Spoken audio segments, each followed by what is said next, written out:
আগের পর্বে বলেছিলাম কাকুর পায়ে ব্যথার কারণে এখন আমি কাকিমার একেবারে কাছাকাছি। এরপর যখন বাস ড্রাইভার গাড়ি জোরে ছাড়ল, তখনই আমরা নিজেদের কেবিনের পর্দা টানিয়ে দিলাম।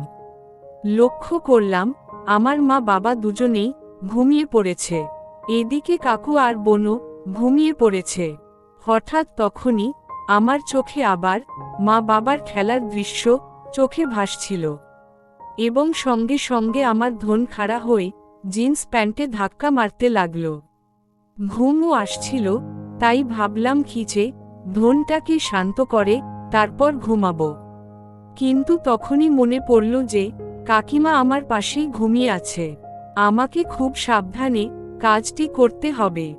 যদিও দেখলাম কাকিমা তীব্র ঘুমে আচ্ছন্ন হয়ে আছে। এটা বুঝতে পারলাম যখন ওনার মুখ থেকে লাল বের হতে দেখলাম। তাছাড়াও কাকিমা ঘুমের ঘরে নাক ডাকছিল। আমার ধন ঘুমানোর মুডে ছিল না। মনে হচ্ছিল যেন এখনই ফেটে পড়বে। তখন কোনো উপায় না দেখে ভাবলাম খেলার সাইট অন করি।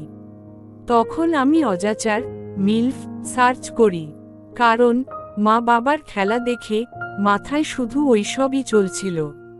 কিন্তু দুর্ভাগ্যবশত নেটওয়ার্ক ভালো না থাকায় দেখা যাচ্ছিল না। তখন পেজে যেটা লোড হয়েছিল সেটাই দেখতে লাগলাম, এবং সেটি মোস্ট ভিউ ভিডিও ছিল। কাকিমা এবং ভাতিজার খেলার ভিডিও। মহিলাটির বড় বড় মাই। তারপরেই আমার চোখ গেল কাকিমার ওপর।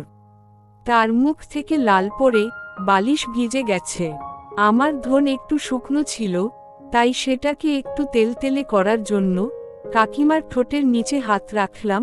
একটু পরে কাকিমার মুখ থেকে বেরোনো লাল আমার হাত ভরিয়ে দিল, এবং সেটাকে আমি আমার ধনে লাগিয়ে নিলাম।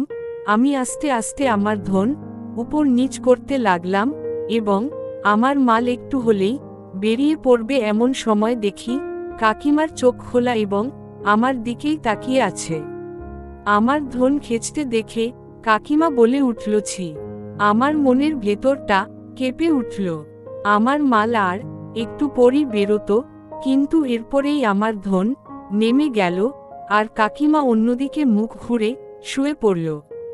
আমি একটু ঘাবড়ে গেলাম, কিন্তু তারপরেই যখন কাকিমা অন্য দিকে ঘুরল, তখন আমার নজর কাকিমার বড় পদের দিকে গেল। গোলাকার বড় পদ, যার ফলে আমার বাড়া আবার খাড়া হয়ে গেল, সাপ যেন ফনা তুলেছে। এদিকের রাস্তা মনে হয় একটু খারাপ, তাই বাসের দুলানির সাথে সাথে কাকিমার পদও দুলছে। তোমার কি এমন হয়েছে? কমেন্টে জানাও তোমার মতামত।